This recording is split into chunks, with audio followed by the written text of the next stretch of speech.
Welcome to the Ready to Love Season 7, Episode 3 review. This is Couples Couch with Cat. And I'm Cam. I couldn't even get my laugh out. Let's get into this week's wild episode. Ready?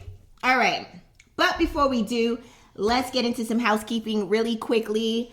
Hit the like and the subscribe button. It's simple. I mean, it's easy. It's one click on the like, one click on the subscribes. Like and subscribe right now while I got you. Also, head on over to Instagram. Follow our Instagram page. I post a lot of updates there, funny memes, everything. The app to our Instagram is running right here across your screen. Head on over to Instagram. Also, be sure to shop our merch. We have tons of items. What is so funny? No. You can never get through housekeeping. Also, and last thing, finally. Shop our merch. We have tons of items on there. Be sure to check us out. And that is all I have for housekeeping. Are you sure? Also, no, I'm just kidding. Also, one last thing, and finally. And in conclusion. Let's get into this week's episode. I'm ready now. Let's go. The name of this week's episode is I'm a Smoocher. Give me a kiss. Stevie J. Give me a kiss. The show opens up with the ladies meeting up at the lounge, aka the church. Remember that? Yes. With Tommy. Tommy tells the ladies that this week they have the power to send one of the guys home. Tommy also tells the ladies that they will go on dates with the guys and share with them something that they wouldn't normally share this early on in the dating game. So that was pretty much it for that scene. Got anything? Nope. Fabrice is like, I got something to share. Let's move on into the next scene. Next scene, the ladies plan a bouncy fitness dance class. I think it's called Kangoo or something. Blake comes in and sees the ladies in those shoes and he's like, nope, not doing this. But then he somehow comes around and decides to get into it and he participates. Mercedes has a little alone time after the dance class with Mark Anthony, and they kind of get a little flirty, and Mercedes reveals that her last relationship resulted in infidelity and also resulted in a baby. So that was the deal breaker for her in her last relationship, and that's how it ended.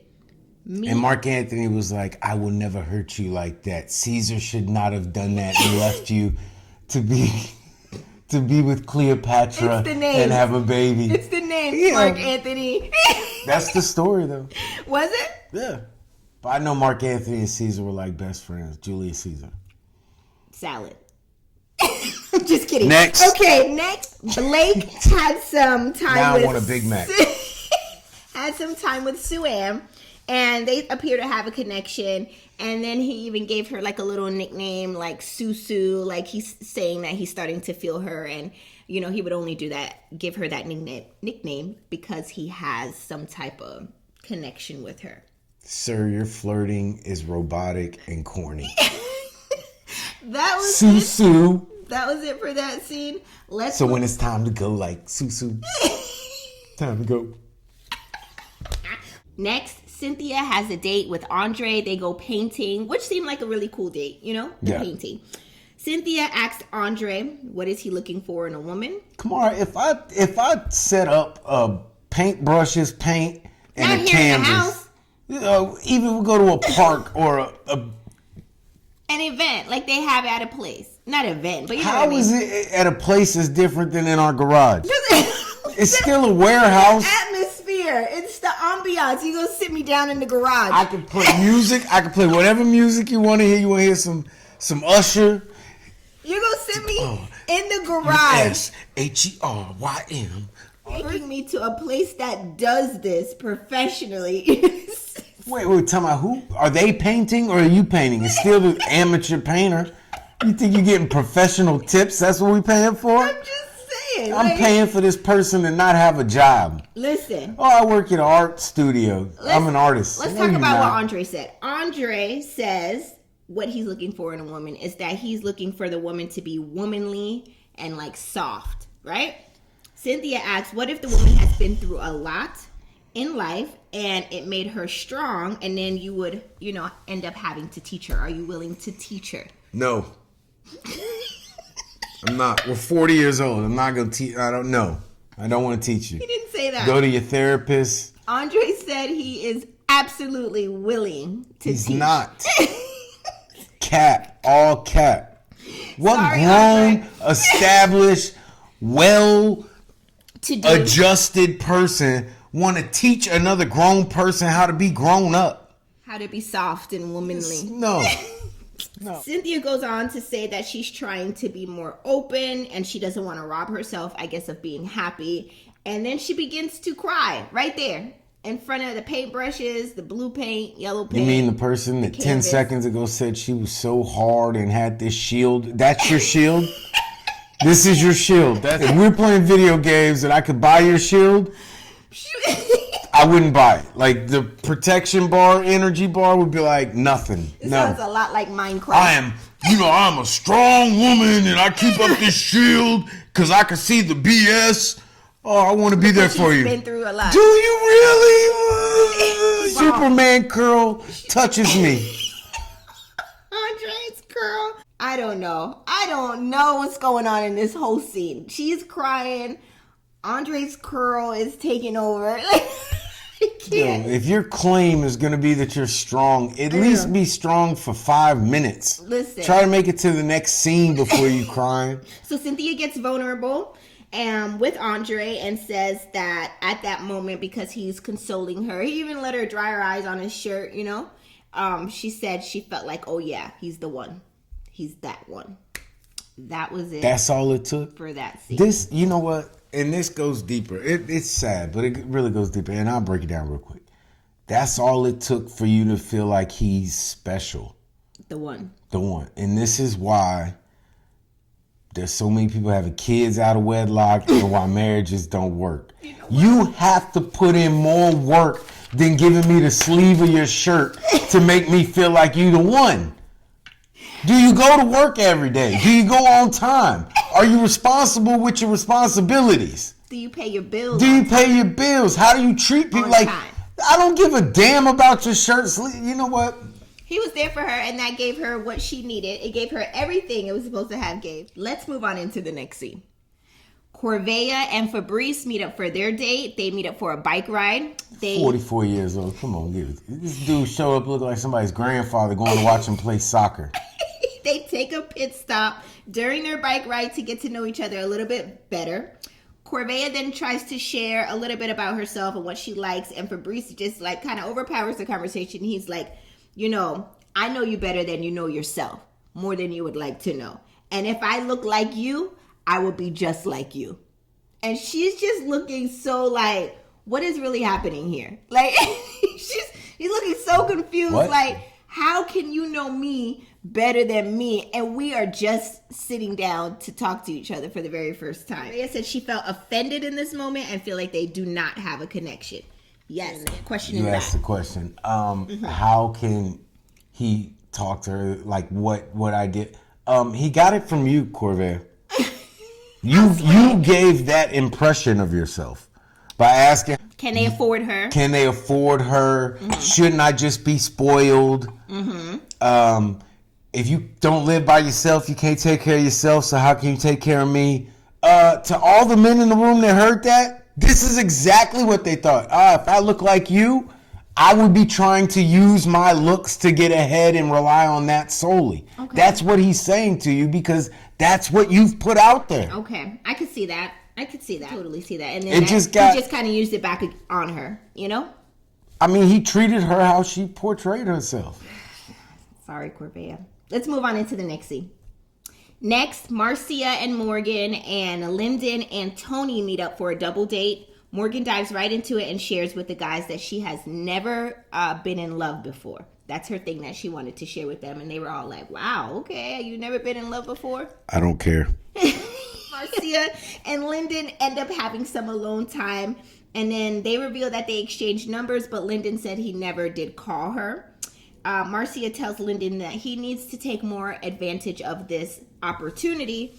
And he took that as, oh, let me take advantage of this opportunity right now. And he leans in for a smooch. And she's like, no, not this opportunity. And it got kind of weird, but then she kind of like, smooth it over. Like, no, I wasn't trying to tell you to kiss me. I was just telling you, like, you're in this opportunity of the dating scene. Like, call people, get to know people, come out of your shell. Like, I didn't mean, and he took it nicely. Yeah. He didn't feel no kind of way. He was like, oh, sorry, I'm a smoocher, the name of the episode.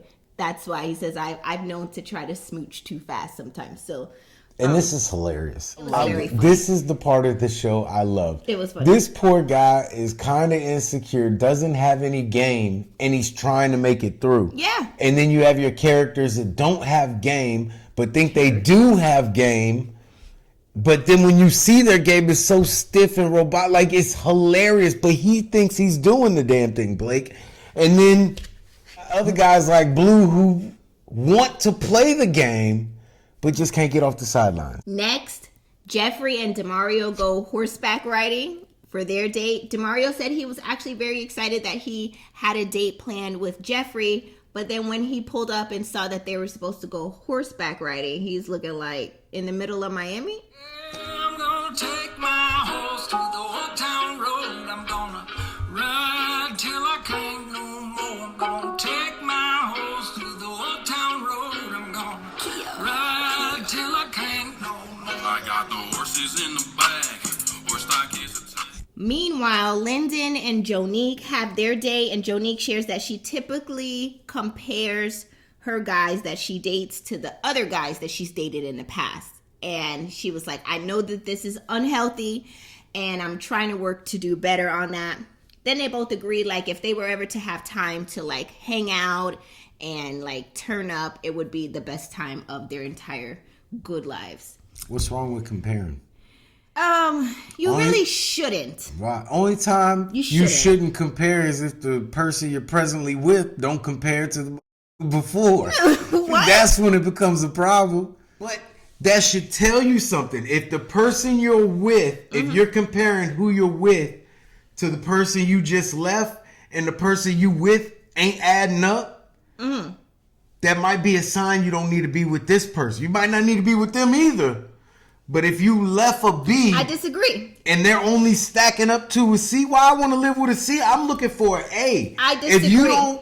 If I left that person and you don't add up to that person, I left that person to find somebody better. No, don't compare me to nobody. Don't compare me. I don't agree. I think that, but I still think that you shouldn't compare. It's just never good to compare, regardless. I mean, you could see the point that this is stupid therapy talk that everybody compares. If you don't compare, you're brain dead. If you in a situation and it never runs through your mind, I didn't say that you didn't. Is this situation better or worse than other situations I've been in? I say you should not. Why? If it's natural, why shouldn't you do it? Because it's not right. All right, and you're going to end up with somebody bad. You got lucky then. You got lucky you ran into me. Did I though? Because if you ran into some... Yeah, do I match up better than... Never mind, I ain't doing it. I already know I'm better. But we shouldn't compare people. That's all we were saying. And she even said it's unhealthy. It's an unhealthy thing to do. Yes, all you tree huggers out there, don't compare people. All you real people out there, all you real ninjas that know better, you better compare. I better be in a better situation today than I was back then. If not, I'm running in place. I hope the person you with now is better than all the people you've been with before. And if they're not, I'm sorry for you because I never had that problem. You good? Yeah. Jesus. Okay. And this is why people ain't smart. You on a show dating multiple dudes, you supposed to compare them all. I just want to get that out. It's dumb. Go ahead. Can I get a new co-host? Yeah, I speak the truth. I point out the real. Points out his reel. The women meet back up with Tommy at the lounge to discuss who they had connections with on their dates. The women say that their least connections are with Demario because he seems robotic. Are they comparing these connections? I hate you. Are they comparing the connections they had with each guy? I'm just making sure that that's not going on. They're not comparing. Because we don't want to compare each other. They're not comparing. Tony, one of the ladies says, is just here with the shoulders, and he doing all this, but he ain't saying nothing. Is what she said. Nah, I ain't never kicked my feet on his couch. Yeah, I remember kicking my feet on his couch. Let stuff go. That was a scene ago. We are now here at the lounge. It was last scene where she said, "I don't compare men," and now it's this scene where we're Tommy and we're comparing the men. Okay, I'm caught up. Let's go. Lyndon, to some of the women, is giving player vibes because he tried to kiss a number of women. They said Fabrice just talks too much about sex for some of the women. Jeffrey then reveals that Blake has told her that she is his girl, and he hates to have to tell these girls, the other girls, what they want to hear in this process, because he feels like she's the one for him, and he kind of is on top of her, like, I want you calling her all the time. Where are you at? She says she feels like she's in a relationship with him. Let's use this phone check-in system we got. Whenever you leave the house, you call me first and call me when you get back. You know, that feels like she's almost already in a relationship with him, and that's where he's at with it. A lot of the women were like, what? That's how you feel? This is too much. Like, I just can't with him. Tommy then offers the ladies a curveball and says they can give one guy throughout this experience a second chance lifeline. The lifeline can only be used once, and they all have to agree upon it unanimously. They were like, okay. No one seemed like they wanted to use it in that moment. So that was that for that scene. Let's move into the final few scenes of this episode and see who gets eliminated this week. In the final scenes of this episode, Fabrice meets up with Marcia. Sue-Ann meets up with Blake. Fabrice is telling Marcia that he is enjoying her view in her shirt. You remember that? Yeah. And she's like, oh my God, I feel like I need to cover up. And he's like, no, like, it looks good. Like, I can't focus. Like, she was looking very, very annoyed in that moment that he's so forward with what his thoughts are. You know what I mean? If no self-awareness was a person. It was a little uncomfortable. So Marcia tells Fabrice that the woman felt like he talked a lot about sex. And Fabrice says that it shows immaturity on the women's part if they aren't open to talk about sex, because where he's from this is what they do. Everybody's very open about it. Marcia tells Fabrice that the ladies felt like he unfortunately is not ready to love. You know what? Cap. And let me tell you why his argument is garbage. Yes, not being able to discuss sex is a sign of immaturity. Mm-hmm. But there's a time and a place, and you have to know your surroundings. Read the room. If there's 5 of us in a room, no, we don't need to have an intimate talk about sex. Right.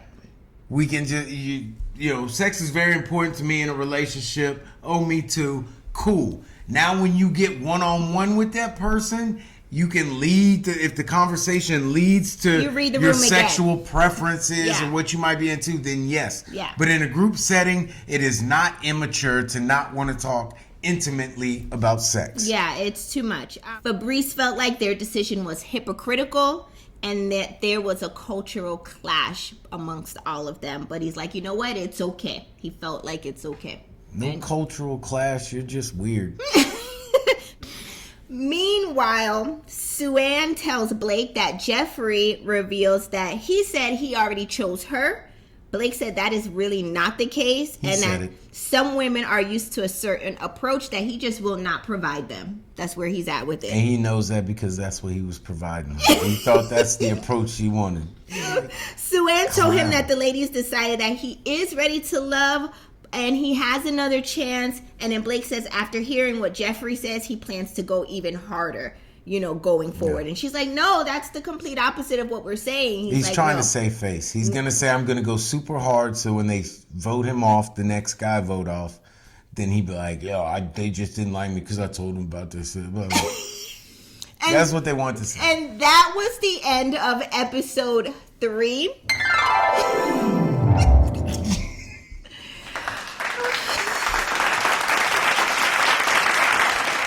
Drop your comments in the comment section below. Did this episode give everything it was supposed to have? Let us know your thoughts. Also, be sure to hit the like and the subscribe button to support our channel and shop our merch. We thank you so much for watching, and we will see you in the next video. Bye, The show didn't everybody. get what it was supposed to, but we showed it. Bye, everyone.